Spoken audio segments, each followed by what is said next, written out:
o cachorro volta ao seu próprio vômito, e a porca lavada volta a rolar na lama. O que quer dizer isso? Quer dizer exatamente o que está dizendo. Se você pegar uma porca lá no chiqueiro, aí você pega a porca, leva lá para a tua casa, coloca a porca no teu banheiro, na tua banheira, ou embaixo do chuveiro, e aí você lava a porca, lava bem lavado, escova, deixa a porca limpinha. Aí depois você pega perfume francês, né, outra marca que você tem, aquele perfume bacana, e passa na porca. A porca fica cheirosa, a porca está limpinha, só que aí você prende essa porca muito bem presa lá na sua casa. Amarra ela na mesa ou prende ela dentro de um cômodo. Porque assim que você soltar a porca, o que ela vai fazer? Ela vai sair correndo e vai ficar rolando na lama lá, porque é a natureza dela. Pedro está falando aqui exatamente isso. Que tem pessoas que foram lavadas pelo sangue de Jesus, que foram transformadas por Jesus, e depois elas voltam para a lama, fazendo as mesmas coisas erradas que elas faziam antes de conhecer a verdade. Ele dá outro exemplo aqui, que eu já até conversei com vocês, que eu presenciei isso muito na minha infância. Ele diz aí no versículo 22, que o cão retorna ao seu vômito.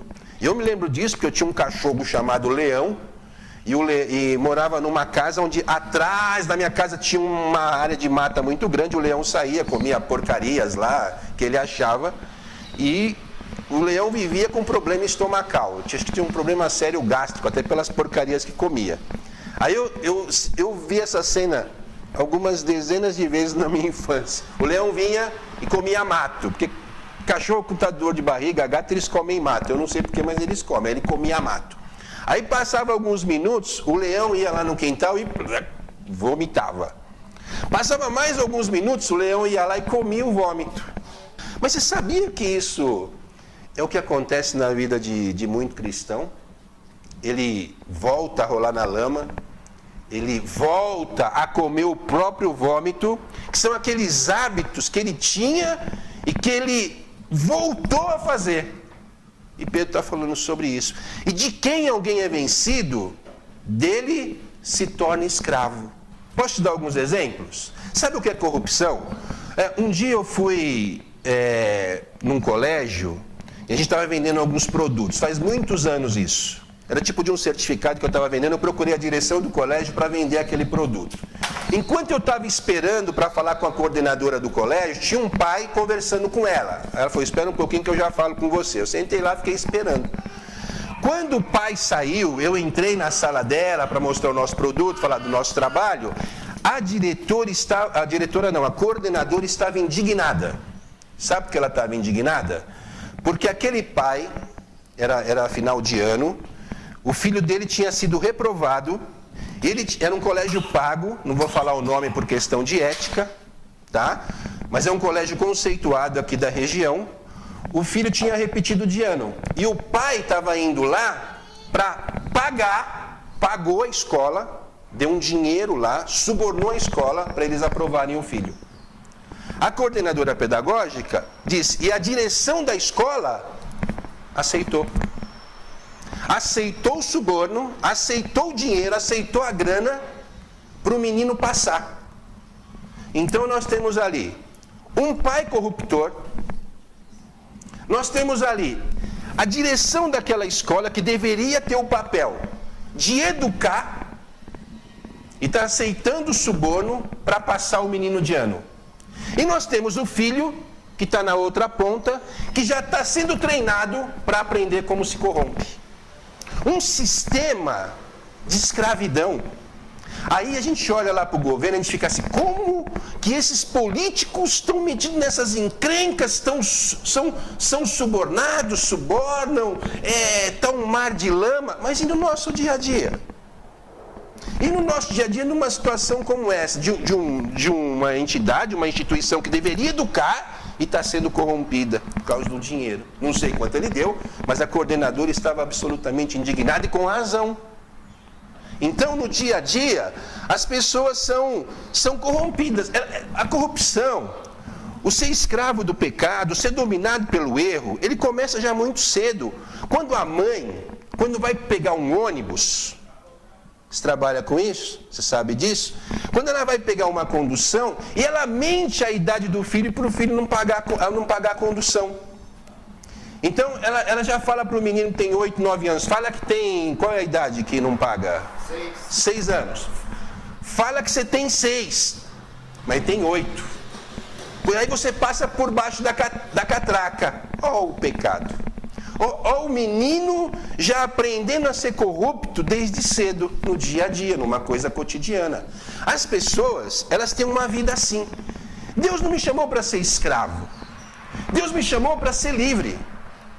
Mas o ser humano, ele tem uma tendência à escravidão. É uma tendência natural, como a porca, como o cachorro que volta ao vômito. E a única condição para o ser humano ser livre disso é se Cristo o libertar. João 8, 36. Se Cristo vos libertar, verdadeiramente você é livre. Eu trabalho com casamentos, faço dezenas, centenas de casamentos por ano, todo ano. Você sabe disso. E às vezes alguns noivos, eles gastam uma fortuna para fazer a festa de casamento deles. Tudo bem, se tem o dinheiro, ou se não tem, faz um esforço, é um gosto, é um sonho, até aí tudo bem. Mas aí quando eles vão no cartório, para dar entrada na papelada tem uma taxa, não tem? O que eles fazem? Eles assinam de próprio punho e consciência um atestado de pobreza. Eles gastaram 20 mil na festa deles. Mas eles vão lá no cartório, eles não querem pagar lá uma taxa para poder dar entrada na papelada, e assina um atestado que é pobre. Sabe o que ele está fazendo? Ele está ligando nele, na vida dele, a pobreza. Ele está declarando de próprio punho que ele é pobre. O que é que vai acompanhar a vida dele? A pobreza. Ele está consentindo, ele está admitindo, ele reconheceu, ele assinou. Inclusive, pessoas que agiram assim, eu sugiro que para reverter o quadro e a situação, faça do mesmo jeito. Pegue um papel, escreva assim: eu, fulano de tal, rejeito toda a pobreza na minha vida, eu não sou pobre, eu sou abençoado, eu sou rico. Assina, vai no cartório, reconhece sua firma. Porque do mesmo jeito que você assinou um papel público lá, talvez não tenha um valor jurídico, mas tem um valor no mundo espiritual. Você está fazendo com que aquela escravidão que assinou de próprio punho seja revertida. Isso é mentira. Porque ele não é pobre daquele jeito que ele falou lá. Tanto é que está gastando muito agora para fazer o evento dele. Então, ele é escravo. As pessoas no dia a dia, elas são escravas. Ela é escrava quando ela falsifica a carteirinha de escola para poder entrar no cinema e assistir o filme. Isso é corrupção, isso é erro, isso é pecado, isso traz consequências. Tem uma pessoa que falou assim para mim, ele trabalha com transporte, e aí ele falou: quando o guarda me para na estrada, eu faço assim, eu desço lá do meu transporte, eu pego a minha carteira e eu já coloco dentro dela uma nota de 50 ou de 100 reais. Eu nem falo nada, o guarda nem me falou nada. Eu já coloco dentro da carteira e já dou meu documento para ele junto com a nota. É um hábito, é normal. E aí nós vamos ficar reclamando dos políticos lá na capital do nosso país, que está um mar de lama e uma corrupção, sendo que a corrupção, sendo que a escravidão, sendo que o erro, que o pecado está no nosso dia a dia. Corrupção, pecado, é quando a pessoa quer estudar numa determinada escola e ela vai e ela mente sobre os dados dela, dizendo que ela mora com a avó, dizendo que ela não tem o recurso, mentindo, porque ela quer entrar. Eu já vi isso acontecer umas dezenas de vezes. Então ela mente sobre a condição financeira dela, ela mente sobre o lugar onde ela mora, ela mente. Isso é pecado. Isso é corrupção. Né? Isso, inclusive, não é só pecado de corrupção, isso é crime. É um crime. Mas é mais comum acontecer do que você imagina.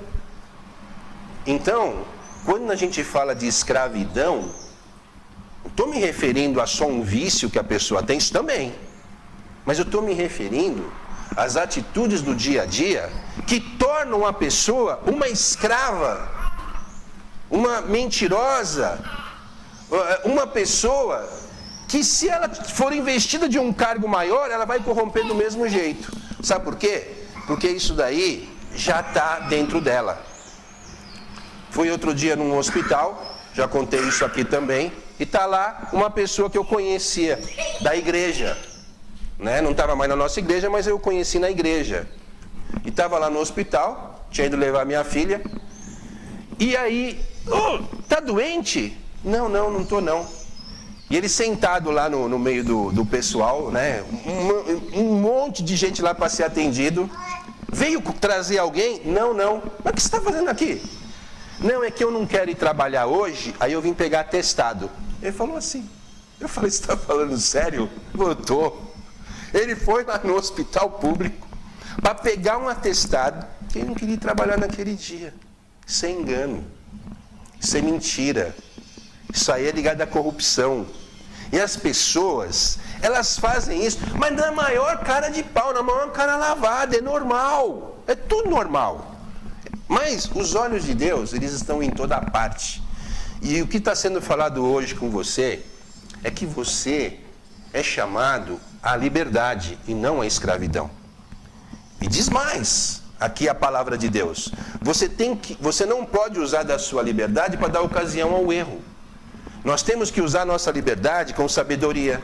Nós temos que usar a nossa liberdade com inteligência. Nós temos que usar a nossa liberdade da maneira correta. Porque senão, ali na frente, vêm as consequências do que você plantou. E às vezes nós plantamos e ainda treinamos as gerações futuras a cometerem os erros. Como nesses exemplos que eu dei, filhos testemunhando os pais fazerem isso. O que nós precisamos? Precisamos de Cristo na nossa vida. O que você precisa?